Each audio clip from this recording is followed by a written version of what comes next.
Es que ricasco, Chemi, muchísimas gracias. Ya habéis visto en directo esa rueda de prensa de presentación del nuevo entrenador del Athletic, de Ernesto Valverde. Que sepáis que en nuestros servicios informativos en Quirolac, bueno, pues habrá un amplio resumen y seguimiento de esta información, que hemos querido contrastar, valorar la opinión de una persona que conoce desde dentro las filas de los Leones. Vamos a hablar por teléfono con Pachi Salinas. Arratsaldeon, muy buenas tardes.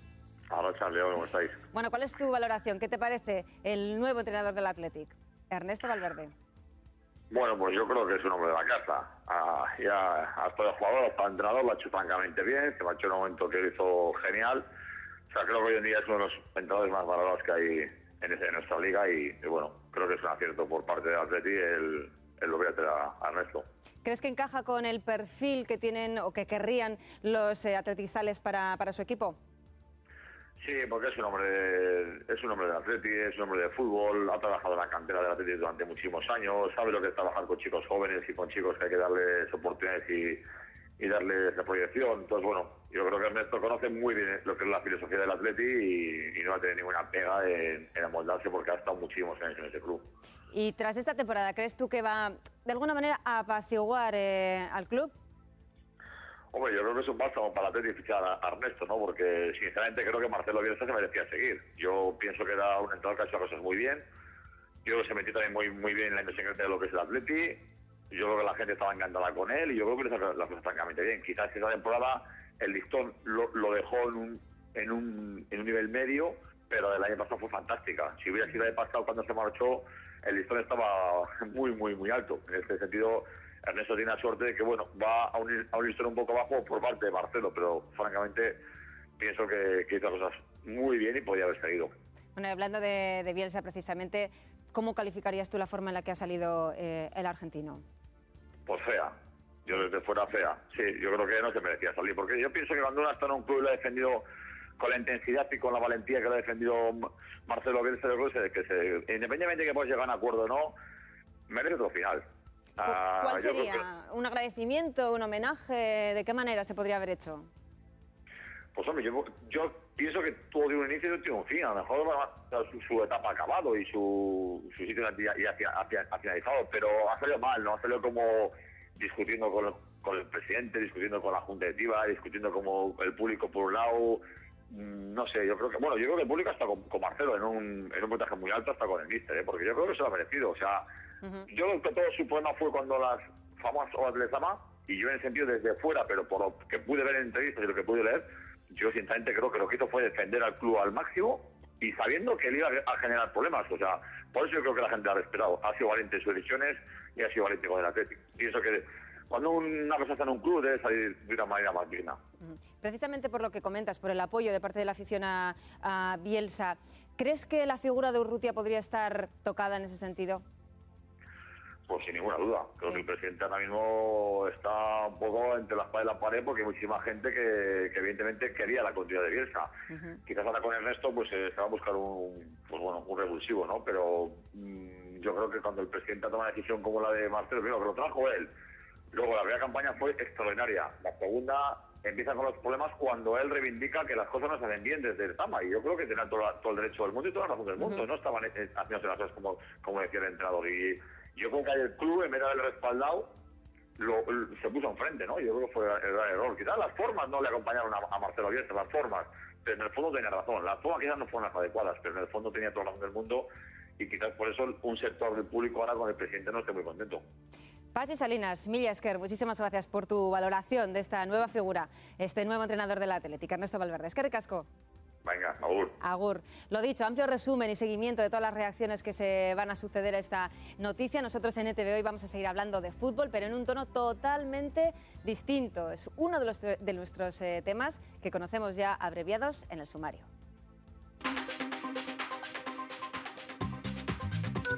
El jugador Leo Messi y su padre imputados por un presunto fraude de 4 millones de euros. ¿Qué supone esta imputación y qué consecuencias podría acarrearle al astro argentino?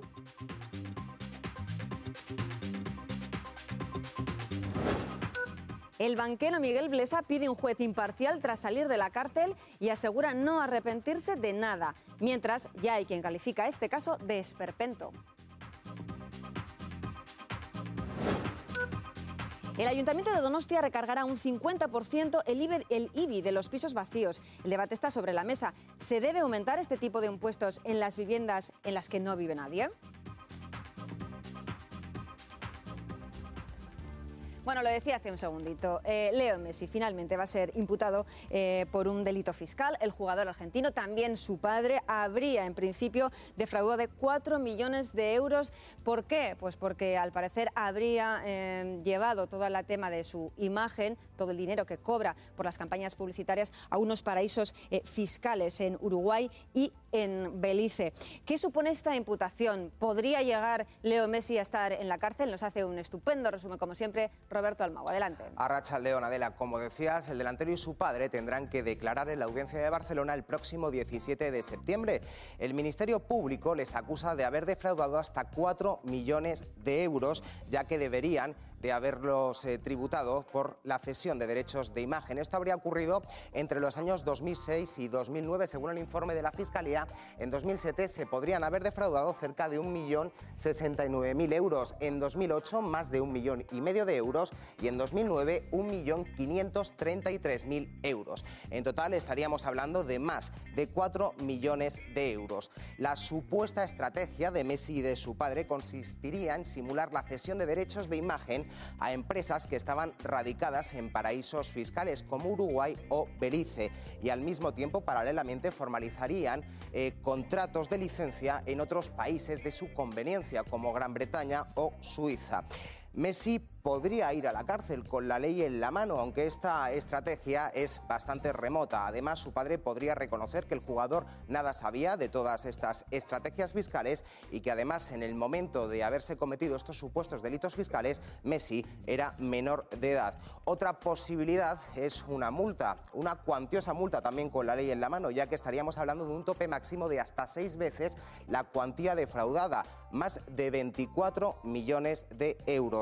Por cierto, los abogados del futbolista ya han adelantado que pagará las cantidades que finalmente se determinen si es declarado culpable, aunque aseguran que ha pagado lo que le correspondía y consideran que lo que ocurre es que hay una disparidad de criterios con la legislación española. Veremos en qué termina todo esto, Adela. Perfecto, Roberto, muchísimas gracias. Nuestro teléfono está a vuestra disposición, como siempre, para hablar de este asunto y de los que vengan a continuación. ¿Creéis que Messi podría terminar entre rejas? 902-540-541, pregunta que planteo ya a nuestros contertulios. Eva Domaica, Arratsaldeon, muy buenas tardes. Hay quien lo ve muy improbable. Bueno, yo la verdad es que me siento incompetente para saber si va a acabar en la cárcel y para poder desentrañar toda esa maraña de estrategias fiscales que nos acaban de describir. Desde luego, si ha defraudado, que pague por ello, que pague. Si tiene que pagar 24 millones de euros, yo no sé si para Messi es mucho o poco, pero sí que me gustaría que esto sirviera para algo, que sirviera no solamente para el caso puntual de Messi, sino para hablar de los privilegios fiscales que mantienen, por ejemplo, los deportistas profesionales, para que se hable de cómo se cotizan esos derechos de imagen, para profundizar un poco más allá de lo que es el caso puntual de Messi, que estoy segura de que la mayoría de la gente no tenemos ni idea de si bueno, es voy a verdad añadir o un poquito es más mentira. de maraña judicial, pero muy clarita, os lo voy a explicar. Y lo ha hecho también nuestro compañero Roberto. Con el nuevo Código Penal, el jugador tendría un plazo de 2 meses para reconocer el delito, pagar la cuota defraudada, las sanciones impuestas, y por lo tanto se rebajaría bastante esa multa y, por supuesto, las penas de prisión, que irían entre los 3 y los 6 meses. Si no tienes un expediente policial previo, pues no vas a la cárcel. Podría ir por ahí. Sí. Hombre, yo creo que una cosa que igual a mí me ayuda a entender todos estos casos tan complicados es no considerar a Messi como persona individual. No es un autónomo, es una multinacional. O sea, Messi S.A., con unos presupuestos anuales, con plantilla, con equipo, con objetivos. Es decir, es una empresa. Una empresa que, según ahora estamos sabiendo, paga de impuestos al año entre 10 y 99 millones de euros en impuestos. Es su pago habitual. Claro, semejante empresa tiene un equipo de abogados que busca siempre todos los resquicios, y parece que en este caso más allá de los resquicios, para pagar menos. Este caso se soluciona con multa, pago y de lo que se imponga. Y efectivamente yo también creo que tiene un objetivo ejemplarizante.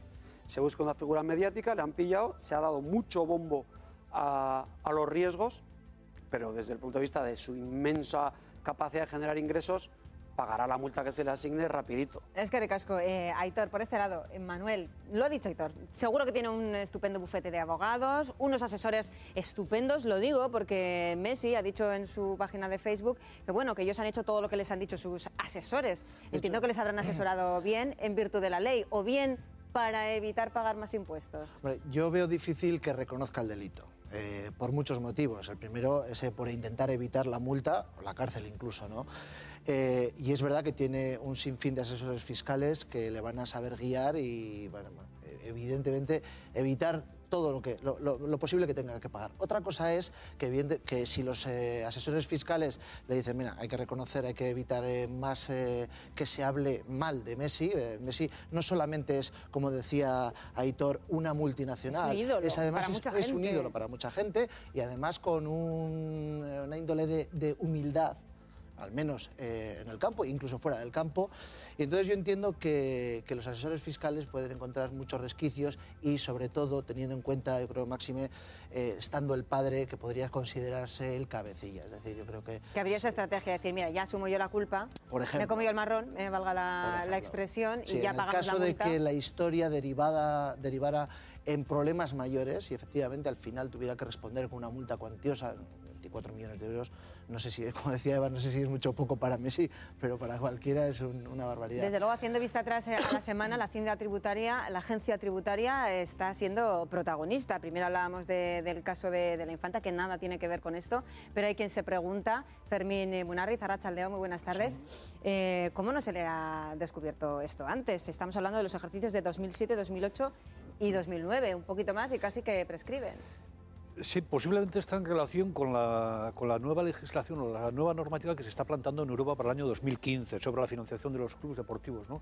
Pero el caso de Messi yo creo que viene a ser, con lo grave que es por el volumen de dinero del presunto fraude y todo eso, viene a ser una anécdota en lo que es esa nebulosa del deporte profesional y sobre todo en la vertiente económica del deporte profesional, ¿no? Yo creo que es más importante que el caso concreto de Messi es que nos desvela una situación de impunidad oficializada desde las instituciones, desde las haciendas, con exoneración, con privilegios a los deportistas profesionales, a empresas que son sociedades anónimas, como decía antes Aitor, correctamente, ¿no?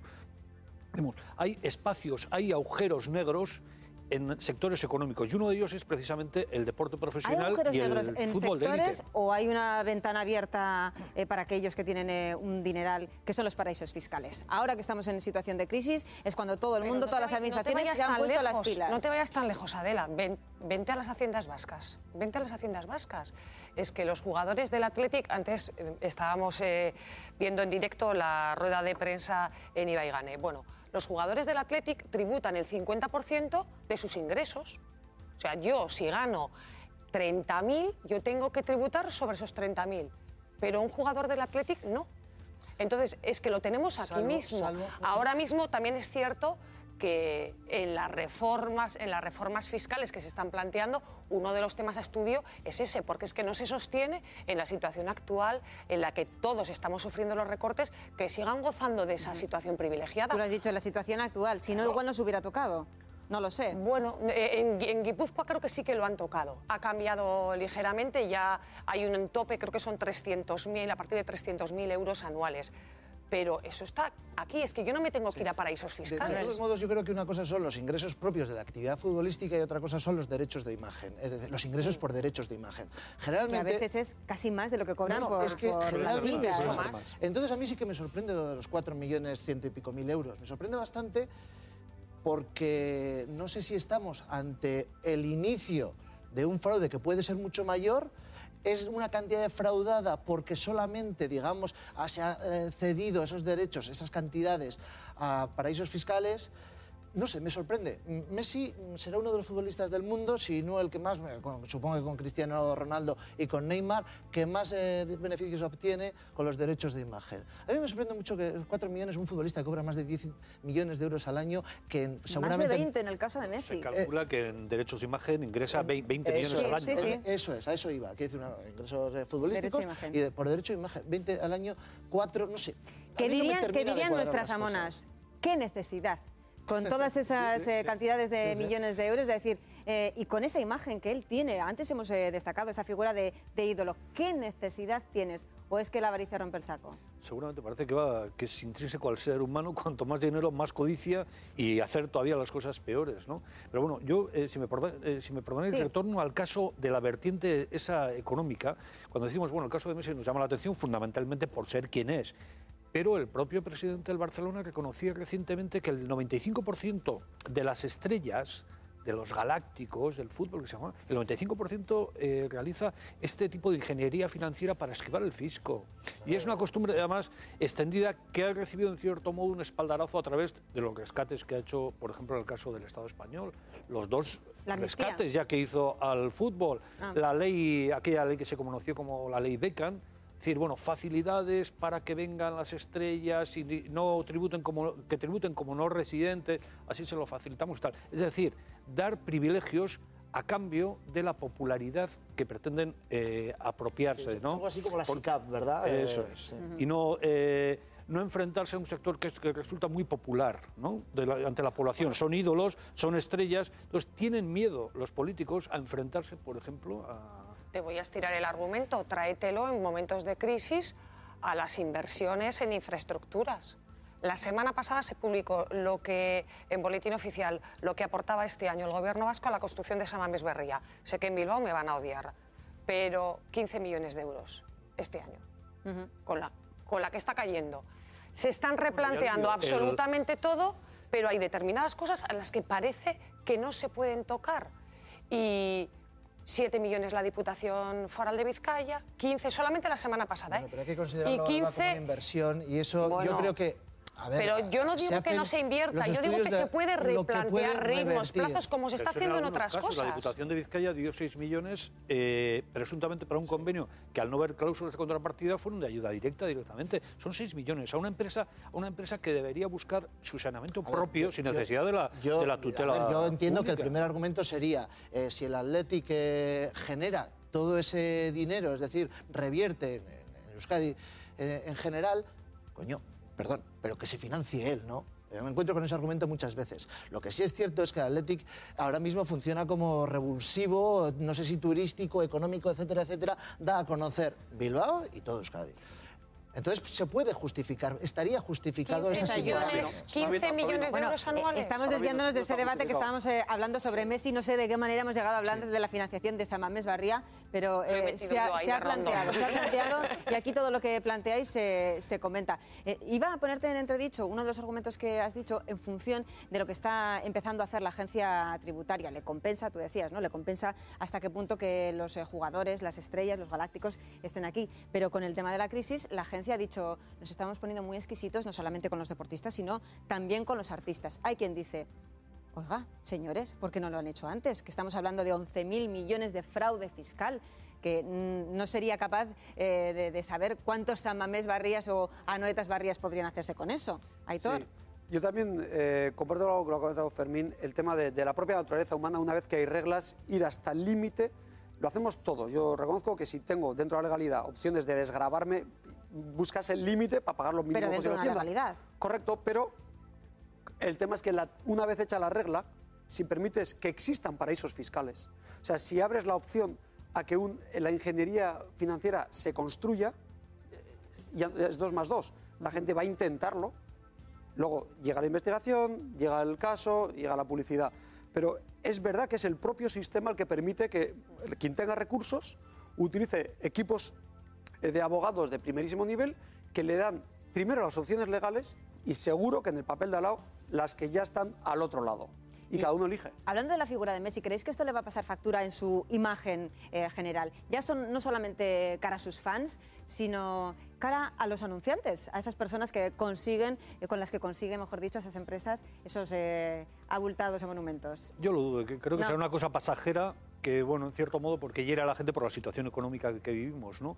Pero esto se produce en el marco de una laxitud una tolerancia, ¿no? Una impunidad. Entonces, ¿qué es lo que anima precisamente a que el siguiente haga lo mismo y el siguiente haga lo mismo y tal? Si no se ve severidad por parte de las instituciones o de las leyes, esto va a seguir ocurriendo indefinidamente en este sector, que es más llamativo porque se trata de figuras públicas, pero estamos viendo en la banca. Desde Hacienda, es decir, o desde los tribunales. Tiene la impresión, yo comentaba antes, de que sea una llamada de atención. Sí. Es decir, estamos casi ante un caso pornográfico, ¿no? De qué fraudes, de qué cantidades de dinero, como una persona, un chaval que tiene, no sé si tiene 22 años. La semana que viene hace 26 años. 26 años, 30 y tantos millones de euros al año por jugar a fútbol, excelentemente. Pero la sociedad en la que vivimos no está para estas juergas. De todos modos, yo creo que sí le va a pasar factura en primera instancia, por lo menos. Es decir, ahora mismo a cualquiera... ¿Frente a quién? ¿Frente a los anunciantes? Frente a los anunciantes, sobre todo, y yo creo que también hay una parte de sus fans que puede... Es marketing, un esto pero en cuanto a los fácil. anunciantes ahora mismo... ¿Quién? ¿Nike? No le va a importar. Ahora mismo, ver un anuncio de Messi en la televisión... Va a dar lecciones de ética lo primero que harías es sorprenderte y decir, joder, si ya sabemos a dónde destina, yo qué sé, siempre con esa presunción, pero se comenta, ¿no? Entonces, yo creo que en primera instancia sí le va a pasar algún tipo de factura. Otra cosa es que más adelante, y a medida que se vayan solucionando, pasa el tiempo y curan las heridas. Yo creo ¿Tú crees que no? Que pertenece más a la percepción, al estilo del pícaro que del delincuente. Entonces, yo creo pero la imagen que se tiene de Messi, no sé si me equivoco, pero no es una especie de buenismo, discreción, currela, de lo suyo, viene aquí, va a la masía, tal, ¿no? No sé, tiene una imagen como un poco borrosa, idolatrada. Quiero decir, idolatrada, claro, a ver, echar las mejores jugadas y en el fútbol es un dios. Sí. Pero fuera del fútbol es lo que no sabemos cómo es. ¿Qué es? ¿Que su padre le hace todo? ¿O él toma la decisión y cuando cumple la mayoría de edad dice acepto como has hecho hasta ahora las tributaciones? Hombre, cuando eres un crío que empiezas a jugar a fútbol desde los 12 años y eres ya un crack prácticamente en potencia, se ve tu potencial, ¿qué vas a decir con 16 años? Pues firma aquí, ¿no? No sé. Bueno, pero no? la inteligencia... No, yo creo que no. Yo creo que eso te lleva a un proceso de maduración y hay que ver que aunque no son mayores de edad, cómo se desenvuelven en muchísimas facetas, se casan pronto, aceleran mucho su crecimiento también. O sea, con 16 años no era tonto. Y con 18 es mayor de edad y ya es responsable. Pero yo lo que veo sobre todo en estos casos es que efectivamente han ido a por él en un nivel de vamos a ponerlo en el foco, pues para dar ejemplo de lo que pueda ocurrir, pero no estamos tocando las reglas que permiten que esto ocurra. Y es lo que yo creo que sería un buen momento para aprovechar. Cómo dejamos bien claro que quien intenta la ingeniería financiera, el mero hecho de recurrir a paraísos fiscales para simular pagos, eso directamente sea ya delito y se penalice. Hombre, es que precisamente es lo que se considera delito. Quiero decir... A ver... que has desplazado a la Hacienda española. Se supone que tendrías que estar tributando donde estás ahora mismo empadronado, censado y haces fiscal no es delito. Pero cuando defraudas a Hacienda, pero lo sí. que es delito ¿Pero por qué puedo tener yo cuenta en un paraíso fiscal? Quiero decir... El sistema me permite, teniendo pasta, montarme la ingeniería. No es delito. ¿Y por qué va a ser delito? Si tú has tributado primero por ello... A ver, Messi está... A ver, él tiene... ¿Dónde está empadronado? Pues que pague aquí. ¿A qué vienen las islas? Pero se te empadrona en Suiza y ya está, que es lo que hacen muchos. Se empadronan en Suiza. Pero para eso hay una ley que se supone por la cual tienes que estar un número de días X al año en el lugar donde estás empadronado. Y persigue eso y publicita cuánto deportista aclamado tributa afuera y hace una ingeniería para que le salga al mínimo. Arantxa Sánchez Vicario, que estaba empadronada en Andorra, y los problemas que le trajo, la multa de millones que le cayó. Rafa Nadal en Guipúzcoa. No hemos comentado Guipúzcoa, que también la vamos a comentar. Para que no sea solo tema Nadal, tema Real Sociedad, no nos vamos a poner solo Diputación Vizcaya, también la Real recibió dinero público. Es decir, aquí hay mucho de lo que podemos tirar para racionalizar esta situación. No es solo el problema Messi, aquí hay un problema de raíz, de estructura. ¿Cómo está? El tema de Nadal que estáis comentando es el hecho de que se aprovechaba de alguna manera de las condiciones fiscales que teníamos en la Real Guipuzcoano, por el cual, bueno, pues se suponía que aquí tenía una serie de empresas y entonces pagaba unos impuestos, pero mínimos, minimísimos. ¿Qué ocurría? Que se supone que tienes que ser guipuzcoano, que tienes que estar empadronado en Guipúzcoa, algo que no ocurría. ¿Cómo se saldó toda la cuestión? Bueno, pues rellenó un formulario y dijo, me llevo todo el dinero y me llevo mi padrón a las Islas Baleares y así, como es allí donde se supone que resido, todo solucionado. Pago lo que debo y hasta aquí. Hay quien se pregunta, ¿y si no les pillan? ¿De qué cantidades estaríamos hablando? Porque ahora mismo es, lo siento, no volveré a hacerlo, voy a pagar lo mío y aquí paz y después gloria. Pero eso es lo que queda ahí, lo que subyace en la ciudadanía, ¿no? Sí, y lo sorprendente además que es un sector tan localizado, y tan difícil de ocultarse, porque en realidad son 4, o sea, no es un sector extenso, conocidísimos. Además, sabes dónde están en cada minuto del día, casi, ¿no? Sabes dónde va a estar el fin de semana, además, ¿no? Cómo no se les persigue. Yo creo que responde a esa tolerancia que está admitida, está oficializada, es lo que decía antes, esa impunidad oficializada, ¿no? Pero porque se presta servicio, yo creo que en el fondo trasciende una filosofía, que es entre el pan y el circo, alimentemos el circo, porque eso seguramente neutraliza otras expresiones, ¿no? Y entonces se privilegia a estos ricos obscenos, ¿no? Al más rico recibe prima. Sí, es así. Sí, para que entretenga al pueblo. Para que entretenga al pueblo. La sensación general de la ciudadanía ha cambiado y ya no se ve a las grandes estrellas que evaden o lo que sea, ya no se les ve como un arma de picaresca, no, ya se considera, la ciudadanía se cabrea, ya vale ya de que nos roben aquí por todos los lados. Que yo estoy pagando mi entrada para ir a ver a este señor jugar al fútbol, claro, y quiero que también tenga, no sé si un comportamiento ético y sobre todo en el tema de las finanzas, con la que está cayendo. A Messi, la comparación histórica que va teniendo en los últimos años con Cristiano Ronaldo, si algo lo ha caracterizado es su humildad. Es decir, Messi era un señor dentro del campo y fuera del campo.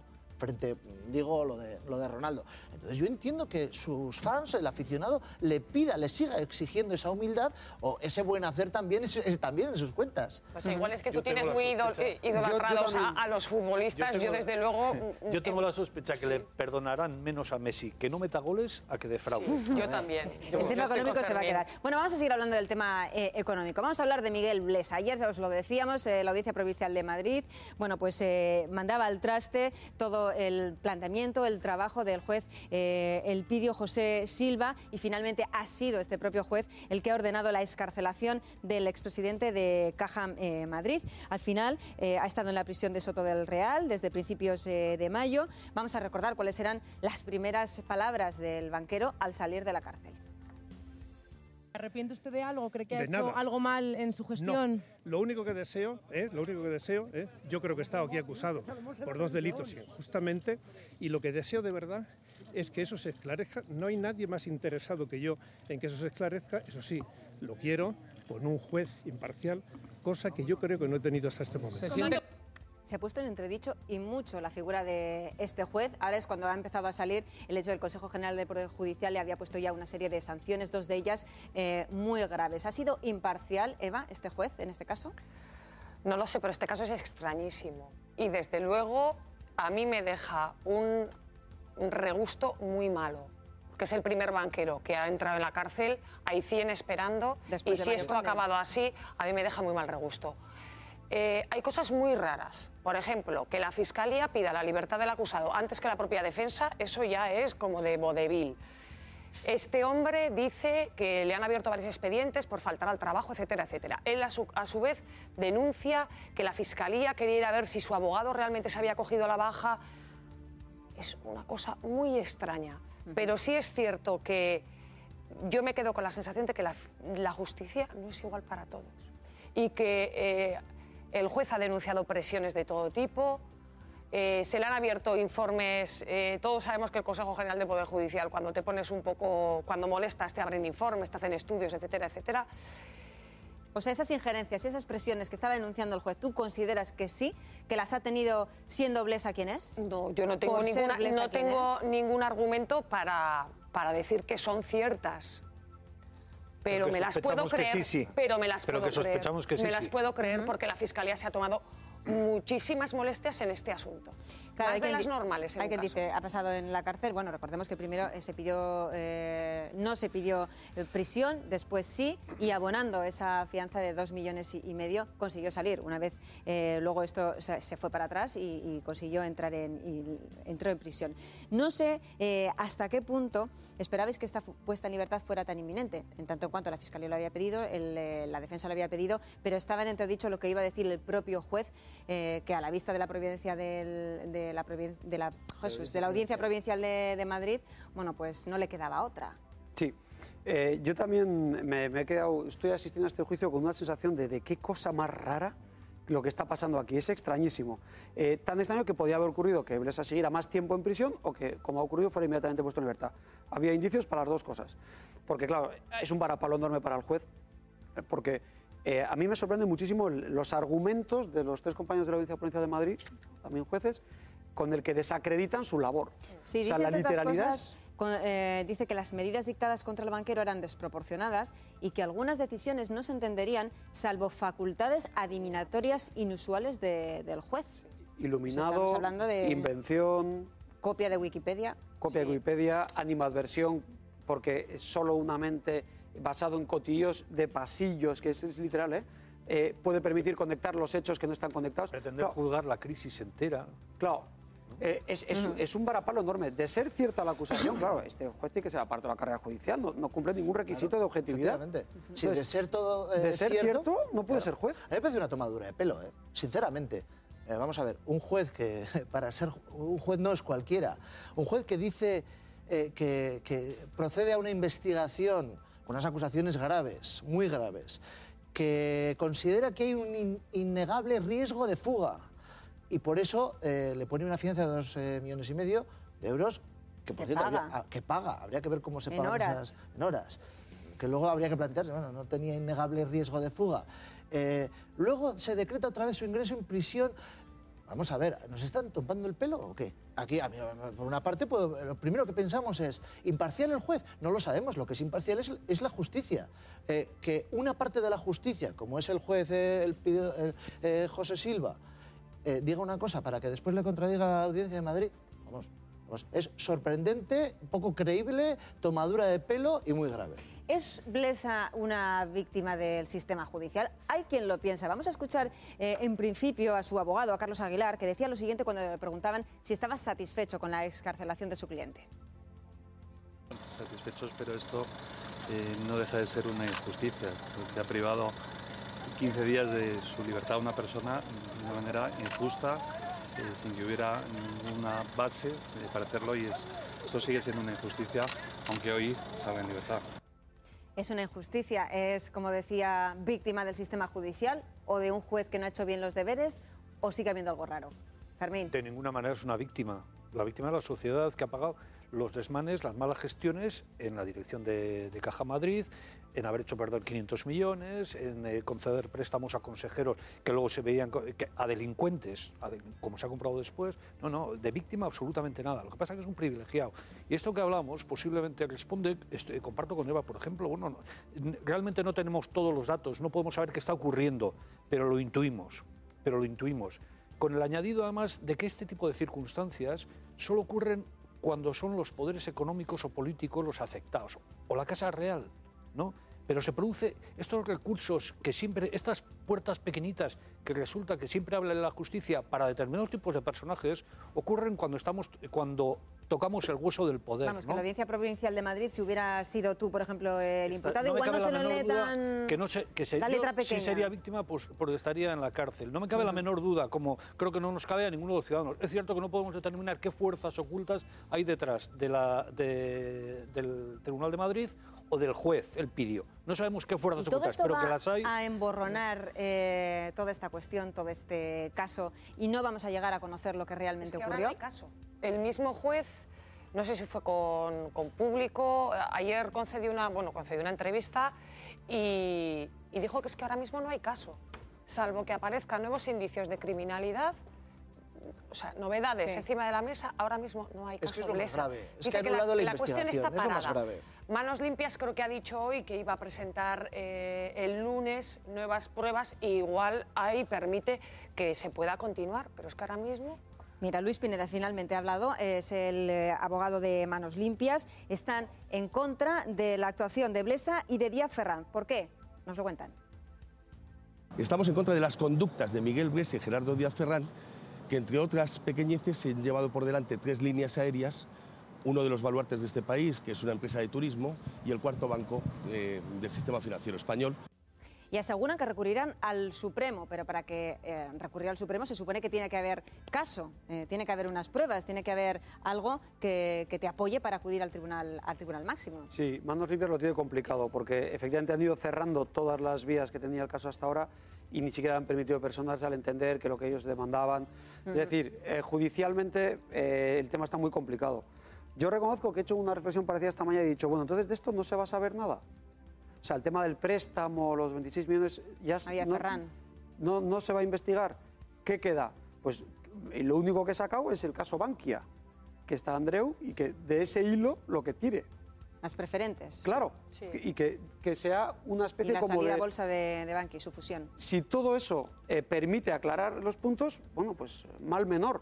Pero la sensación que nos queda, ahí sí estoy de acuerdo, es la de, bueno, qué rápido se corta la investigación, no nos enteramos de si era delito o no, se anula, se suprime, no se admite y se archiva. Y se queda ahí todo. Causas que prescriben, por ejemplo. Es muy habitual en el tipo de casos de delincuencia financiera, política, económica, es muy habitual, por ejemplo, que unas instrucciones larguísimas acaban culminando con la prescripción del delito, por ejemplo. Y la culminación última es, en el remoto caso de la condena, la absolución vía... Claro, o sea, me refiero a...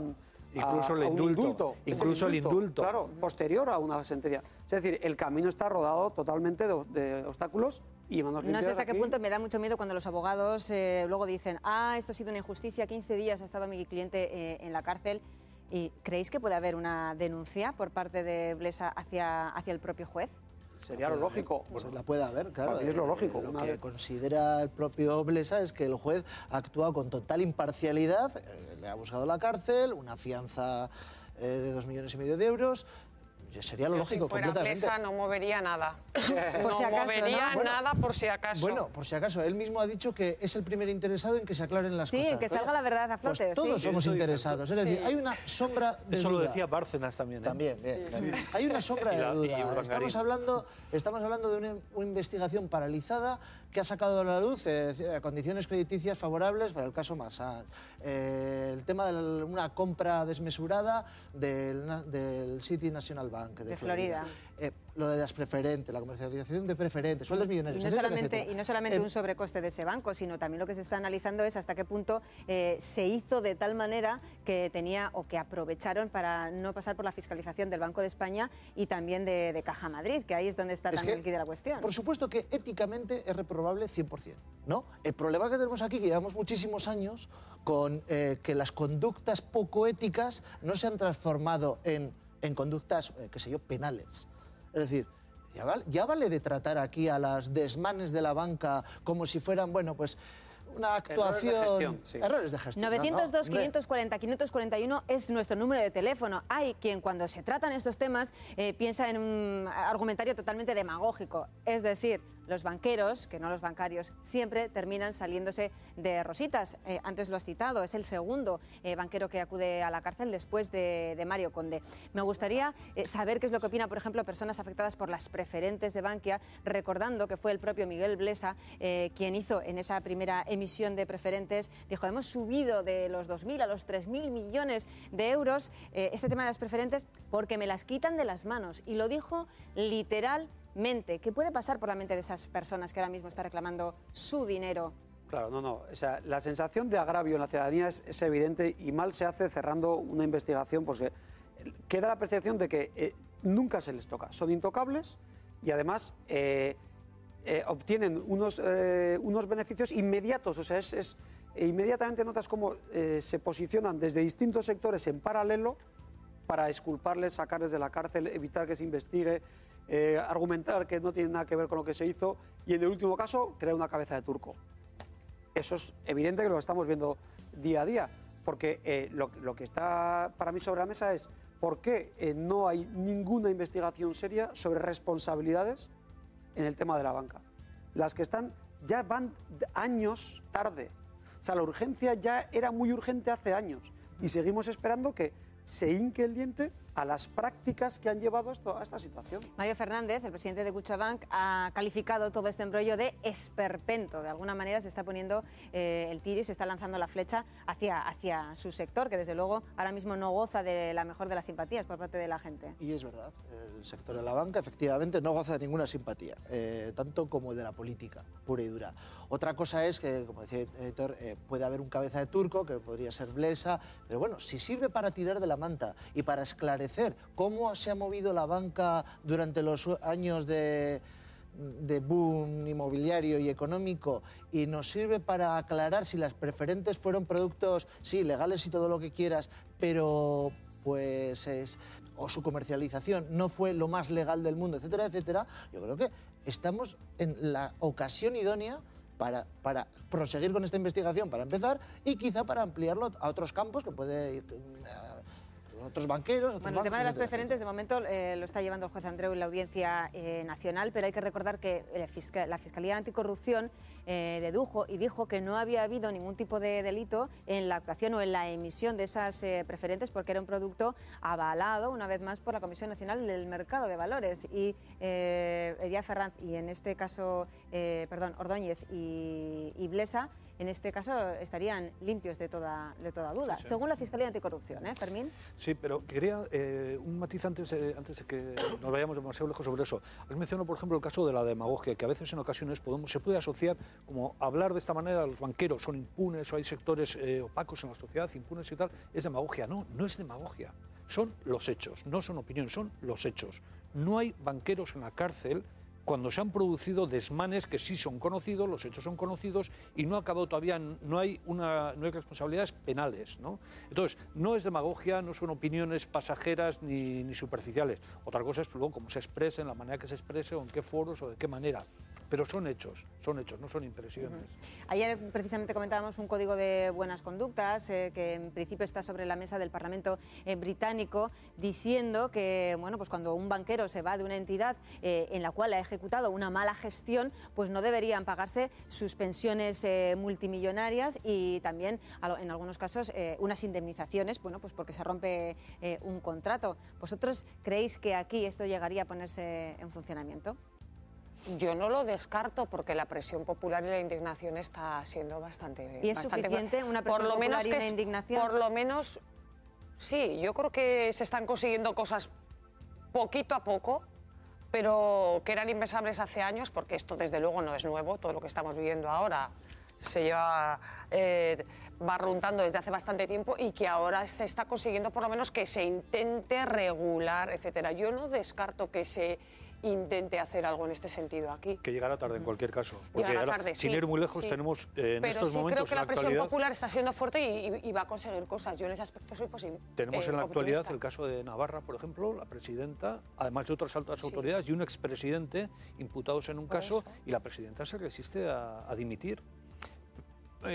Posiblemente para aprovecharse del aforamiento y, entre otras cosas, pero la sociedad lo está reclamando, pero no dimite. Sí, pero llegará al Supremo. La sociedad lo puede reclamar, pero al final todo se resuelve en los tribunales o en las buenas voluntades de los políticos para hacer que esos códigos de buenas conductas o de buenas prácticas que también se exigen a los bancos se pongan efectivamente en marcha. Bueno, en el tema de los desahucios, es decir, yo creo que poco a poco todavía queda muchísimo por hacer, evidentemente.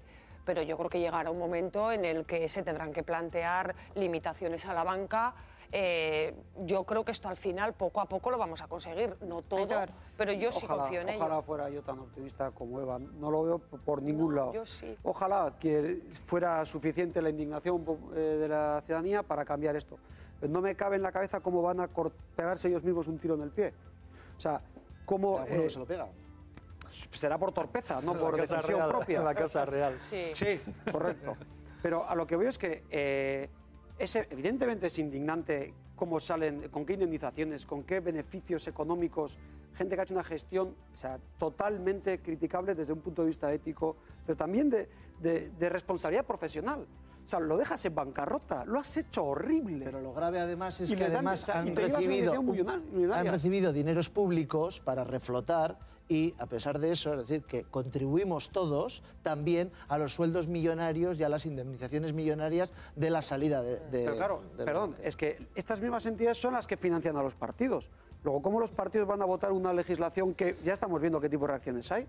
No veo cómo, qué tendría que cambiar para que una mayoría parlamentaria sea capaz de decir... Ya tenemos la madeja totalmente enmarañada, ¿no? Yo no soy... Hemos empezado por los bancos y hemos terminado en la financiación de los partidos políticos. Yo creo que existe esperanza todavía. Creo que un vuelco electoral, depende de qué dirección, podría cambiar las cosas o contribuir a cambiar mucho las cosas. Más cuestiones que me gustaría que las personas que nos están viendo en casa opinaran sobre ellas y nos llamaran para hacer sus reflexiones. En el 902-540-541.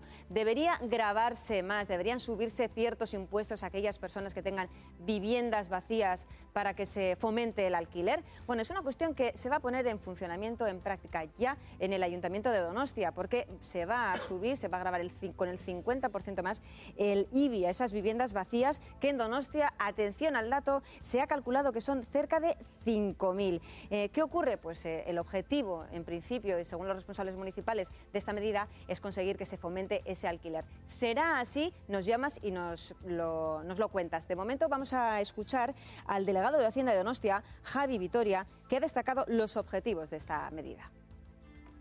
Lo que buscamos a través de esta medida es poner más viviendas en el mercado de alquiler en Donostia. No es, por tanto, una medida que busque que tenga afán recaudatorio, sino una decisión que va a penalizar a quien tenga una vivienda vacía con la idea de que tome la decisión de alquilarla. Bueno, ¿fomentará esto el alquiler o no? ¿O es una cuestión meramente recaudatoria, como se ha escuchado por algunos partidos de la oposición? Aitor. A ver, para mí va el tema en política fiscal. Quiero decir, una administración que tiene capacidad de imponer tributos, los impone porque busca unos efectos concretos. ¿Qué ocurre? Que quien tiene piso dice, no, yo lo pago con mi dinero, no tienes por qué grabármelo. En este caso yo, en cambio, estoy de acuerdo con el Ayuntamiento de San Sebastián. Sí. Sí, creo que está bien tributado. Yo no digo que no puedas tener un piso, pero como mi política fiscal es que se favorezca el alquiler y que no haya pisos como inversión, una inversión inmobiliaria que ha llevado, pues ya sabemos qué problemas hemos tenido aquí cuando se ha invertido el dinero en vivienda acumulando pisos vacíos. Hasta 10 pisos vacíos tenía alguien. Yo no digo que no tiene derecho a tenerlos, pero sí digo que tiene que tributar más. Pero ¿puedes obligar a una persona a hacer algo en concreto con una propiedad privada? En este caso, sacar... No estoy obligando a nadie, le hago pagar más impuesto, como desgravo a los que tienen muchos hijos. Fermín, dices que sí. Sí, no obligar a hacer, sino a que pague más impuestos.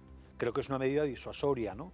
Pero obligarle a hacer con ellos, o sea, no lo puedes obligar legalmente a alquilarlo, salvo que la situación fuera más grave, que todo sí sería posible, ¿no? Imaginemos una situación, por poner un ejemplo paralelo, ¿no?, de escasez de alimentos. Si alguien acaparara alimentos, ¿no?, se actuaría contra... O sea, si esa acaparación de alimentos supusiera una merma para el resto de la población, se actuaría. Pues en este caso es igual. La vivienda ha sido un elemento especulativo, ¿no? Entonces, a mí me parece correcto. Pero va a ser disuasoria y efectiva. Es decir, porque yo tengo que pagar el 50% del IBI algo en algunos casos, vacía, en algunos casos sí, pero realmente el afán recaudatorio tampoco se ve. En el caso de Donostia, si son 300.000 euros, no es nada más. Hombre, y la disuasión, que es sale una media de 60 euros. Lo que puede esto. Realmente no sé. Pero bueno, es añadir... 300.000 euros en un año para el Ayuntamiento de Donostia está muy bien, porque es este año, ¿eh? 50 millones de las antiguas pesetas. ¿Y cómo se va a saber que una vivienda está vacía? Bueno, pues se va a hecho un cruce entre el empadronamiento y sobre todo con los consumos. En este caso se han fijado en el agua. Vamos a escuchar las explicaciones del director del Departamento de Vivienda del Consistorio de Donostiarra, Juan Mari Trueba. Cerca de 2.000 son viviendas, 1.900 y pico, viviendas que no hay nadie empadronado y que se ha leído el contador y el consumo de agua ha sido cero. Ahí es donde se ve, que si vive alguien o no vive nadie. Pero no es tan fácil, ¿eh? Claro, ha puesto el caso extremo y facilísimo, pero en Eibar, por ejemplo, ya estaban mirando para aplicarlo y lo han tenido que parar porque era muy complicado. A ver, hay dos opciones. Una, consumos, luz, agua y otra, empadronamiento. En Vitoria, por ejemplo, están cobrando un recargo en la tasa de basuras en base al empadronamiento. Pero claro, tú, por ejemplo, puedes trabajar en Bilbao y empadronarte en Bilbao, o por la razón que sea, porque con el padrón ya sabemos todos que si para el colegio de mis niños no sé qué, entonces no estás empadronado, pero los fines de semana o vives allí. Es decir, hay muchos problemas, primero con el empadronamiento y luego con los consumos. Al parecer se ha establecido un consumo tan mínimo para proteger de alguna manera... Yo ya conozco gente a la que le han mandado, el gobierno vasco se rige, por ejemplo, en viviendas de protección oficial por tema de consumos.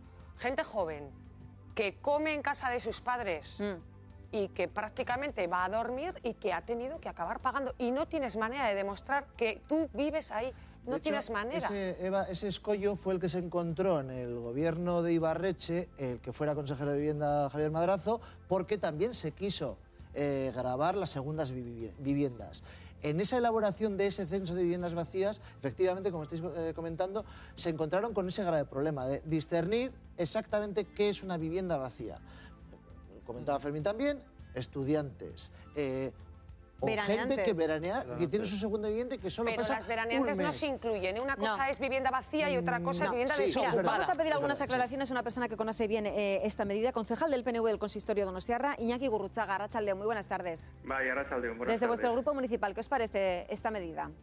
Vamos a ver, yo creo que lo que he oído hasta ahora es bastante atinado. O sea, es muy difícil determinar cuál es una vivienda vacía. Y, de hecho, lo que ha hecho la norma foral, hubo un acuerdo en Guipúzcoa entre el Partido Socialista y Bildu que modificó una norma foral que es la que ha habilitado a los ayuntamientos para plantear la posibilidad de recargos a las viviendas vacías. ¿Y cómo califica la vivienda vacía? Pues presume que toda aquella vivienda en la que no hay nadie empadronado es una vivienda vacía. Pero claro, a partir de ahí surgen dudas sobre si efectivamente una vivienda donde no hay nadie empadronado es una vivienda vacía. Entonces, en concreto, en el caso de Donosti, lo que sí han hecho los servicios técnicos, creo que han hecho un buen trabajo en el sentido de determinar que, además de la condición de que no haya nadie empadronado, en esa vivienda debe no haber ningún tipo de consumo de agua. No es un consumo mínimo, cero consumo de agua. Esa es la pauta que se está siguiendo en el caso de Donosti. Además de esto, efectivamente, con esto también surgen ciertas incógnitas, Claro. Porque, por ejemplo, hay supuestos, y no son pocos, en los que no hay nadie empadronado, pero no hay contadores individuales, sino que hay contadores colectivos. Y, por lo tanto, no hay manera de establecer un cruce entre el dato del padrón y el dato del consumo. De modo que, efectivamente, es una situación compleja donde lo que nosotros desde el Grupo Nacionalista hemos venido planteando es que hay que tomar todas las cautelas posibles para no afectar negativamente, para no dañar, para no aplicar un recargo injustamente. Uno de los objetivos que se pretende es el hecho de que, bueno, con este efecto disuasorio, la gente pueda sacar los pisos al mercado del alquiler. ¿Crees que va a ser así o es meramente una cuestión recaudatoria? Bueno, yo creo que esto está por ver. Que hay una componente recaudatoria es indudable. Simplemente los datos de Donosti lo acreditan. Es decir, yo pregunté en la comisión en la que nos explicaron cómo se estaba operando y ya tenía esa impresión cuánto más se iba a recaudar. Y en el caso de Donosti, con las 1.650 viviendas donde no hay nadie empadronado y hay un consumo cero de agua, en esos supuestos ya se obtienen 300.000 euros anuales por el recargo. Y la estimación final es que el padrón definitivo puede venir a suponer otros 300.000 euros más, es decir, otras 1.600 aproximadamente viviendas, ¿no? Efectivamente, ahí hay un factor recaudatorio sin lugar a dudas. Que esto empuje a los propietarios de estas viviendas a ponerlas en régimen de alquiler, ojalá sea así, pero esta segunda parte todavía está por ver. Iñaki Gurruchaga, eskerrik asko, Grupo Municipal del Partido Nacionalista Vasco. Agur. Bai, eskerrik asko zuei, agur. Bueno, todavía tenemos muchas dudas sobre la mesa. Antes has apuntado un dato que me gustaría, en el que me gustaría ahondar y quédense con ellos. 938 personas tienen viviendas vacías en Donostia, pero ojo, 281 tienen 2 viviendas vacías registradas en el catastro y 170 tienen 3 viviendas vacías registradas. Y agárrense los machos, que suele decirse, algunos tienen hasta 10 viviendas vacías. Desde luego que el tema de la desigualdad, bueno, pues es patente y latente, pero no sé si podemos hacer demagogia, ¿no? La vivienda ha sido un elemento de especulación financiera y inversión. Ladrillo, hay que invertir en ladrillo. O sea, se ha convertido en una unidad económica, ¿no? Y ese es el problema. Por eso yo considero que sí se puede actuar fiscalmente sobre eso. Sí, yo también lo creo. Y de hecho me parece una medida más justa que, por hacer comparaciones, el pago en los peajes de las vías de alta capacidad de Guipúzcoa. Me parece que esto sí que responde a cobrar más al que más tiene. Es decir, sí me parece que es una manera de hacer un cobro progresivo, bueno, pues aumentar el tema del IBI. Ahora bien, como decía el concejal donostiarra, hay que hilar muy fino, eso en primer lugar, porque existen muchas dudas de cómo realmente la vivienda vacía, y luego también veo que puede chocar con una posible, quizás luego hablemos, reforma de la ley de vivienda de eso vamos a hablar, del gobierno vasco, porque esta ley de vivienda, a ver qué pasa, también puede prever algún tipo de canon para las viviendas vacías. Entonces, aunque la norma foral guipuzcoana permita a los ayuntamientos gravar el IBI, etcétera, etcétera, yo creo que esto habría que verlo más en conjunto de país, más que ayuntamiento por ayuntamiento. Pero bueno, supongo que también entrarán ahí. Me lo has puesto en bandeja, vamos a hablar precisamente de ese primer pasito que podría haber dado esa ley de la vivienda, ese primer pasito en el Parlamento. 38 votos a favor, EH Bildu, PSE y UPyD, 37 votos en contra, Partido Popular, Partido Nacionalista. Estamos hablando de esa propuesta de ley de la vivienda. Entre otras medidas, se contemplaría la expropiación forzosa de viviendas a los bancos en el caso de que los pisos estén habitados por personas en especiales circunstancias de emergencia social que vayan a ser desahuciados. Una cosa parecida a lo que se ha puesto en funcionamiento en Andalucía. ¿Qué os parece, Eva? Sí, una cosa parecida no, es una copia de lo que se ha hecho en Andalucía, porque lo que ha hecho el Partido Socialista es presentar prácticamente el proyecto anterior que presentó la legislatura pasada justo al final de la legislatura y que no daba tiempo ya a aprobarse, y ha metido esto que es el tema andaluz. A mí me parece muy bien que se pongan a ello. El Gobierno dice que estaban preparando ellos mismos un proyecto de ley. Sí. Me da igual si es la proposición de ley de los socialistas, me da igual si es el proyecto de ley, pero que se pongan a ello, porque es que esta ley yo recuerdo 2 finales de legislatura en los que estaba ya preparado el texto, pero lo llevaban al Parlamento sabiendo que no iba a salir. ¿Y por qué? Pues porque no se ponían de acuerdo Partido Nacionalista Vasco y Partido Socialista, básicamente, que necesitaban mayoría para sacarlo.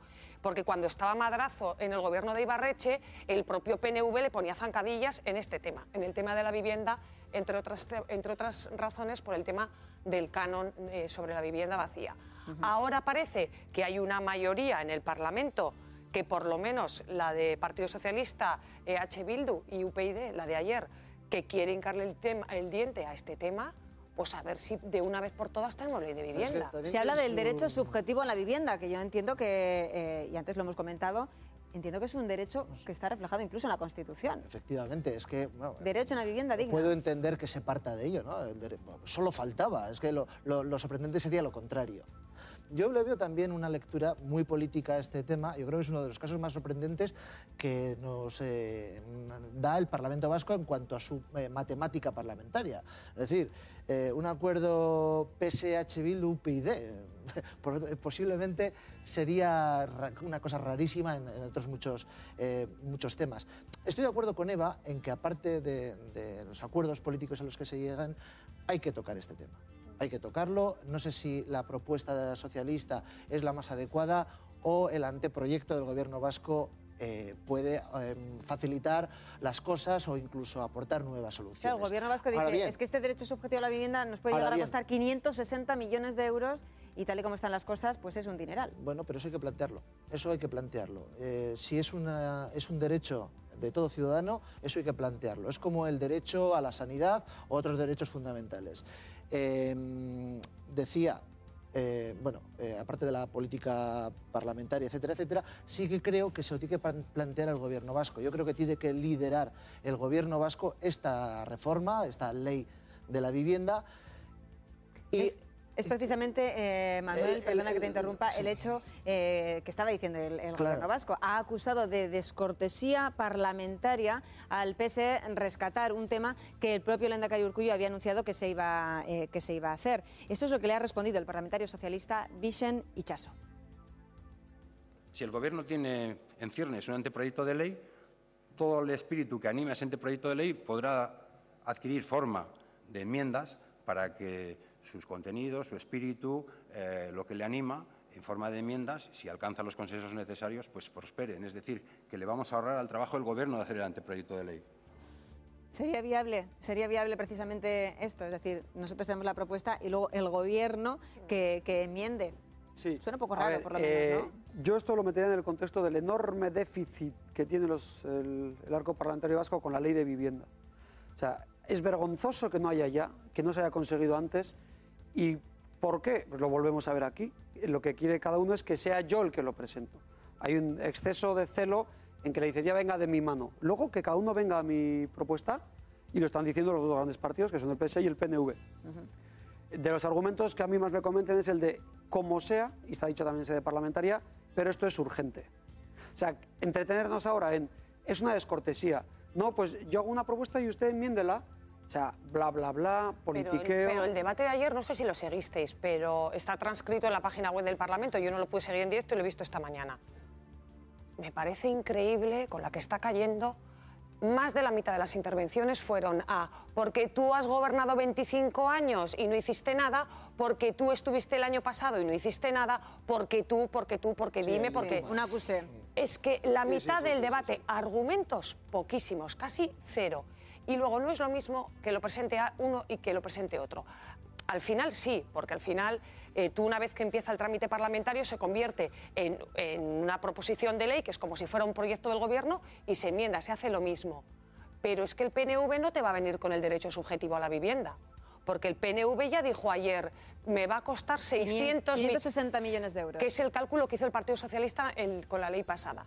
Y el PNV dice, no, esto no es mucho dinero. Entonces, no es lo mismo el proyecto de ley que pueda presentar el gobierno que la proposición de ley que han presentado el Partido Socialista y EH Bildu. Y luego otra cosa, el derecho está recogido en la Constitución, pero en la Constitución no viene que sea subjetivo.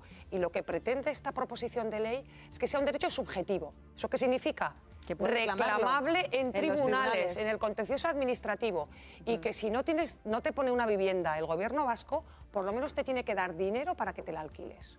Y eso es donde te hace el roto en la economía y es de donde salen por eso mismo es un debate importantísimo. Bueno, también esta propuesta ha sido apoyada por Gorka Maneiro, el parlamentario de UPyD. ¿Por qué? Vamos a escucharle. Es importante que también el País Vasco tenga cuanto antes una ley de vivienda y este texto, que obviamente es perfectible y muy mejorable, puede ser la base, pensamos que puede ser la base para tener en los próximos meses la mejor ley de vivienda posible. ¿Y se conseguiría ese derecho subjetivo a la vivienda con esa propuesta? El permitir que las personas o las familias que estén a riesgo de exclusión social pudieran quedarse de alquiler durante al menos 3 años. Bueno, sería al menos un paso, Yo el contenido de la propuesta lo veo legítimo, lo veo lógico. Me ha parecido lo que habéis comentado, la manera de hacer y que no se acaba de llegar a una ley de vivienda. Ocurrió en el final de la legislatura de Ibarretxe y ha ocurrido en el final de la legislatura anterior. Ese es el problema, que no se consiga. Pero comparto con las valoraciones de ayer del PSE a presentar, es que se trata de un asunto urgente. Entonces, vale, no es la solución definitiva, pero en cualquier caso, en mi opinión, está justificado tomar medidas de este calibre de manera inmediata, pero por la emergencia social que existe en ese terreno. No es la solución definitiva ni tal vez no sea la mejor, o existan más posibilidades, ¿no? Bueno, es un inicio. Sí, pero en ese sentido, ¿no? creo, y se ha servido además, por lo menos para sacudir o estimular ese debate y esa urgencia por aprobar definitivamente una ley de vivienda, pues bienvenida sea. Bueno, vamos a seguir escuchando declaraciones, en este caso por parte de EH Bildu, Marian Beitialarrangoitia. Zer egin behar dugu beraz? Gure ustez, merkatua arautu, espekulazioari bidea mugatzeko, etxe hutsak bere funtzioa egin dezan merkaturatu, diru publikoz egingo direnak guztiak alokairura bideratu, eta etxe kaleratzeak etetearekin batera, finantza erakundeen estoka gizartearen zerbitzura jarri aldi baterako espropiazioaren bidez. Hoiek dira gure ustez, lege honek bideratu behar dituen neurri nagusiak. Bueno, que salgan esas casas al mercado y también que se fomente esa cultura del alquiler que tanto ponemos, miramos hacia Europa y decimos que bien lo están haciendo en esos países, pero ¿a qué precios se alquilan los pisos en Europa y a qué precios se pueden alquilar aquí? Y además hay otro tema que entronca con el anterior, es el que tiene vivienda vacía, prefiere no alquilar. O sea, en el caso concreto del ejemplo anterior, San Sebastián no se alquilan, las casas siguen vacías. Y aunque le suba 60 euros el IBI, van a seguir vacías.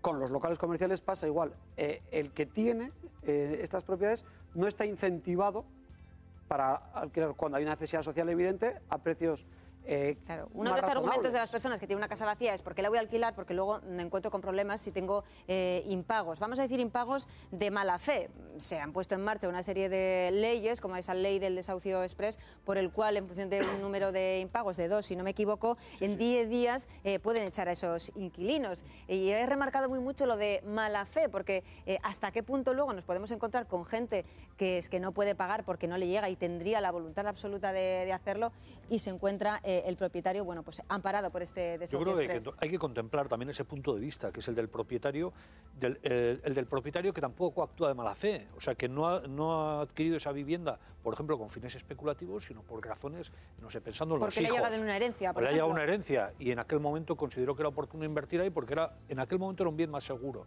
¿no? Se dan esas circunstancias, o sea, que gente que dispone de una vivienda y no la tiene para especular. Voy a contar un caso muy común ahora mismo, el de una persona joven que se ha metido en una hipoteca, se ha quedado en el paro y se va a vivir a casa de sus padres y alquila el piso para con eso poder pagar la hipoteca. Es decir, cuando hablamos de propietarios, pongamos nombre y apellidos, porque hay personas que tienen un piso y realmente lo están pasando muy mal y viven de eso, están pagando la hipoteca con lo que alquilan. Claro, aquí para mí es clave en todos los casos, en tanto el propietario como el inquilino, que exista un procedimiento bien tasado, bien reglamentado, como por ejemplo en el caso del IBI de San Sebastián.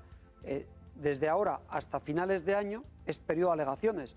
Si alguien piensa que en realidad la vivienda no está desocupada, que alegue, que argumente, que exista un procedimiento que le garantice que se atiendan sus razones. Lo mismo en el otro caso. Si ahora la ley dice, no, derecho a la vivienda, bien, o para una expropiación, ¿realmente hay necesidad? ¿Es una situación en límite pues de exclusión social? Hay que arbitrar medidas. No, es mala fe, es el inquilino que de repente deja de pagar porque le da la gana. Fuera 2 meses. Con una reglamentación y unos procedimientos, me parece sentido. Lo cual en algunos casos no deja de pasar por los tribunales, que es lo que también echa para atrás a los propietarios, ¿no? Ya, pero el gobierno vasco ha facilitado mucho con otras campañas anteriores, con Alokabide y demás. Arbitrajes, etcétera. El que ha querido realmente, si la normativa te apoya, tú tienes la garantía de que tienes a la administración detrás para casos de impagos, problemas judiciales, porque ese es precisamente el objetivo de la administración, que se fomentar el alquiler. El problema es que el particular piensa en que voy a sacar 200 euros de diferencia de los 500 euros de Alokabide a que sea 700 euros. No, a cero, que es que no están alquilándolo. Bueno, el tema es ese. Es que el grave problema del alquiler no es que no haya viviendas vacías, no haya viviendas para alquiler. No, el grave problema es que el precio sigue siendo exorbitado, que la gente sigue pensando en aquello de que es que prefiero pagar la hipoteca que no un alquiler, porque me sale a lo mismo. Entonces lo que hay que hacer es sacar viviendas al mercado de alquiler para que esos precios bajen. En Donostia, esas 5.000 viviendas que en principio, según ese baremo, estarían vacías, 5.000 viviendas, ¿creéis que desincentivaría la subida de los precios del alquiler? ¿Que podríamos encontrar alquileres más baratos, por ejemplo, en Donostia? Aliviaría la situación en cualquier caso. Seguramente ocurriría, como dice Manolo, al principio, bueno, pues por la voracidad de alguien que quiere hacer negocio, entre comillas, ¿no? Ocurriría, pero bueno, si se ponen 5.000 viviendas más a disposición de la población, obviamente tiene que aliviar el mercado. El mercado no se puede, se mantiene por la oferta y la demanda. No puedes confiar en que el precio baje. O sea, con lo que ha llovido ya, con la situación tan dramática que ahora vamos a ver la comparación, porque sin embargo los precios de alquiler no siguen igual o muy parecido. Lo puedes negociar, por lo menos ahora lo puedes negociar. Pero la media ¿Pero qué margen de maniobra tienes? Ya, muy poco. No sé cómo. Lo que sí pilla es, por ejemplo, el caso que has comentado tú. No me llega con una casa vacía, ni siquiera con un alquiler de mercado, a pagar la hipoteca que tengo de esa misma vivienda. O sea, ahí hay gente pillada absolutamente. Es la administración pública la que yo creo que tiene que salvar esa diferencia. Como no puede ser de forma coactiva, porque me parece excesivo, sí tiene que ser mediante apoyo financiero, respaldo, asesoría, que se ha hecho en otras legislaturas y que ahora, ojalá, de la mano de esta ley también venga. Claro, los bancos dicen que si ellos tuvieran que sacar pues todas esas viviendas que tienen vacías, tendrían que hacerlo en unas condiciones, porque así está bajo contrato, y es que el alquiler tendría que ser el precio de la amortización de ese préstamo y también los intereses, con lo cual no estaríamos hablando de unos alquileres sociales, estaríamos hablando de un alquiler habitual, normal, de mercado. Por eso mismo tiene que haber una ley para obligarles, porque a mí no me dan ninguna pena, realmente no me dan ninguna pena. Y necesitamos un soporte legal para que no puedan decir es que no puedo, no, es que estás obligado por ley. Precisamente... Y que se puede hacer algo. Es que hay, ayer decían 85.000 viviendas vacías en Euskadi. Hablabas tú de las 5.000 de Donosti. Sí, todo Euskadi, sí. Y desocupadas, o sea, en las que no vive nadie, 59.000. Pues si se actúa sobre ellas con un canon, con algo, algo conseguiremos, aunque solo sea dinero para poder invertir en vivienda o dar soluciones. Decía que nos ha llegado precisamente esta mañana, perdona Manolo, la información de que en Andalucía ya se ha producido el primer caso de esa expropiación de una vivienda, expropiación temporal para una familia que estaba comprobado por la propia Diputación que se encontraba en riesgo de exclusión social. Y hay quien ha dicho, ven cómo esto puede funcionar y no pasa nada, teniendo en cuenta que Europa estaba muy vigilante de este tipo de medidas que no les hacía mucha gracia, ¿eh, Manuel? Habrá que ver, habrá que esperar. Yo también entiendo que los bancos pueden reaccionar e irse a la justicia y mirar a ver. Quiero decir que esto no es tan sencillo, me parece a mí, vamos. Desde luego medidas hacen falta para los casos de familias en exclusión que se van a ver desahuciadas, como para los jóvenes que no pueden emanciparse porque no pueden pagar un alquiler, y sabiendo, como decía antes Eva, que hay 85.000 viviendas vacías en todo Euskadi. Yo estoy mucho más a favor regular ese mercado de vivienda vacía y facilitar el alquiler a construir más, que parece ser que ha sido... No, casas ya hay. Eso es que casas ya hay. Viviendas hay, no queremos sí, construir más. Más declaraciones en el Parlamento. Norberto Aldeiturriaga, del Partido Nacionalista Vasco, calificaba la actitud del Partido Socialista. El comportamiento del Grupo Socialista de presentar esta iniciativa nos parece cuando menos osado y en cualquier caso contrario a la cortesía parlamentaria, que no se justifica de forma adecuada por cuanto su materialización podría conllevar un mayor endeudamiento o una alteración de las prioridades de gasto público del Gobierno. Bueno, pues ya veremos. Insistimos que esto ha sido ese primer trámite. Ya veremos en qué queda esa ley de la vivienda vasca que empezaría en el Parlamento, en nuestro Ejecutivo de Gasteiz. Me gustaría tocar un tema que nos llega desde Madrid, pero que nos afecta directamente. Esa propuesta del Gobierno de Mariano Rajoy de adelgazar la Administración, y hace esa propuesta, esa petición a las autonomías de adelgazar algunos servicios que considera duplicados. Por ejemplo, el Ararteko, y solo cito uno porque ahora mismo Roberto Almau nos va a decir cómo afectaría esa reforma administrativa planteada por el Ejecutivo de Madrid. Pues hola de nuevo, Adela. En primer lugar, el Gobierno no puede obligar a las autonomías a acatar estas reformas, pero digamos que debido a la situación financiera de muchas de ellas, sí podría forzarlas. Entre las recomendaciones lo vemos. En primer lugar, cerrar las embajadas autonómicas en el extranjero. También se pretende integrar Euskalmet en AEMET. Esto en el caso de que el Gobierno vasco finalmente siguiera estas recomendaciones, ya que el Gobierno lo que propone es cerrar las agencias de meteorología de las autonomías para integrarlas en una única del Estado. También se pretende reducir los parlamentarios autonómicos y, entre otras cosas, también eliminar los tribunales de cuentas. Eso en la práctica sería eliminar el Tribunal de Cuentas vasco. Además, el Ejecutivo Central sobre esto también plantea que se eliminen otros organismos autonómicos como las juntas consultivas de contratación administrativa y los tribunales de recursos contractuales. Además, otra propuesta que ha generado mucha polémica sería eliminar los defensores del pueblo de diversas autonomías. Eso en la práctica podría llegar a significar suprimir el Ararteko en favor de un único defensor del pueblo para todo el Estado. El Gobierno central también asegura que tiene un conjunto de medidas a nivel ya estatal que también supondría un ahorro de 8.000 millones de euros. ¿Cómo lo van a hacer? Bueno, pues bien, según ellos, pretenden reformar hasta 57 organismos públicos y además suprimir 17 fundaciones que se integrarían en distintos ministerios, y dicen que todo esto se haría además sin ningún despido. Entre las voces, según el Gobierno, lo que se pretende es ahorrar y eliminar duplicidades, pero son muchos los que piensan que detrás de todas estas reformas, de este paquete de reformas, lo que en realidad hay es el deseo de recentralizar. ¿Estáis de acuerdo con esto? ¿Esto ayudará a ahorrar o es una recentralización del Estado? Pues es una pregunta que voy a plantear enseguida a los contertulios, pero antes vamos a escuchar a Soraya Sáez de Santa María hablando de lo que supone o para qué se hace este tipo de medidas. Ninguna medida que afecte a los servicios públicos esenciales, más que para mejorarlos, más que para dinamizarlos.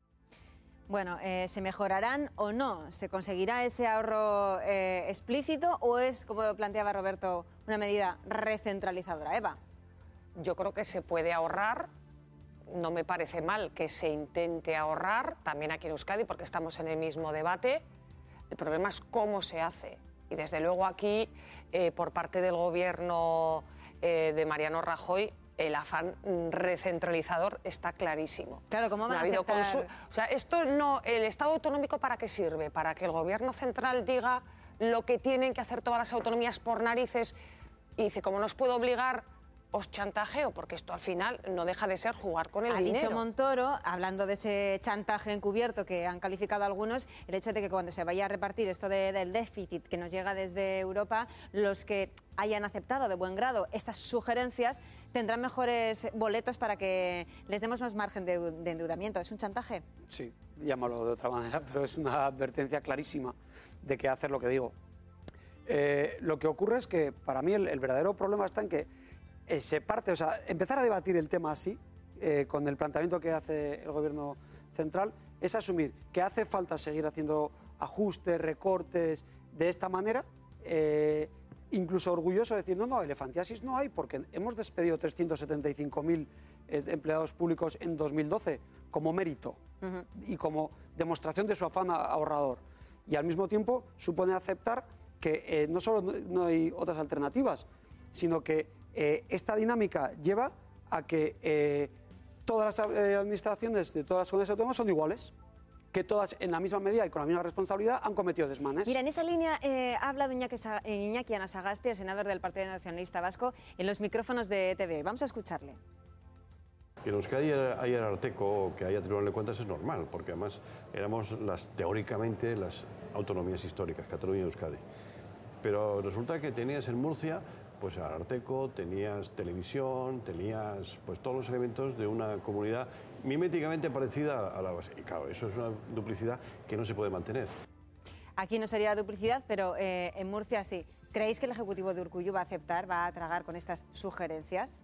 Fermín. Imagino que de ninguna manera, como no debería hacerlo, de ninguna manera. Y más en algunas instituciones, y partamos también de otra idea, al menos desde mi punto de vista, que Euskal Herria no es solo la comunidad autónoma vasca, también Navarra. Y digo, porque hay algunas instituciones, por ejemplo, el Tribunal de Cuentas, el caso de Navarra es la Cámara de Comptos, que tiene 7 siglos de historia, es previa a España, con los altibajos, cuando por la conquista y ser incorporada como provincia, pero ¿cómo vamos a renunciar los vascos a esas instituciones? Quizá por eso son solo sugerencias a las comunidades autónomas ante la previsible negativa está muy bien de explicado algunas. como esa presión, ese chantaje, entre comillas, para advertir. Yo creo que los vascos no debemos ceder en absoluto, incluso aunque sean instituciones emanadas de los estatutos, emanadas de la Constitución. Digo, que pueden ser el punto de partida o el germen para futuras instituciones en el futuro. Sí, yo creo que hay 2 motivos fundamentales por los que el gobierno vasco no debería, ni por supuesto que no va a prescindir del Ararteko ni del Tribunal de Cuentas. El primer motivo es lo que se podría considerar una intromisión en la autonomía. Evidentemente, como decía Iñaki Anasagasti, las autonomías históricas han tenido sus propios organismos para regularse en el Tribunal de Cuentas, Ararteko, podríamos seguir hablando de más. Y el segundo motivo por el que no es porque estos organismos es que son los más garantistas y más cercanos al pueblo que hay. Bueno, pues ya estáis viendo aquí los nombres de las personas que hacen posible este programa. Gracias a todos, a todas, Eva, por haber venido, por escuchar vuestras opiniones, y nosotros nos despedimos hasta el lunes que viene. Que paséis muy buen fin de semana y que sepáis que seguiréis informados en nuestros servicios informativos. Agur, ondo izan. Thank you.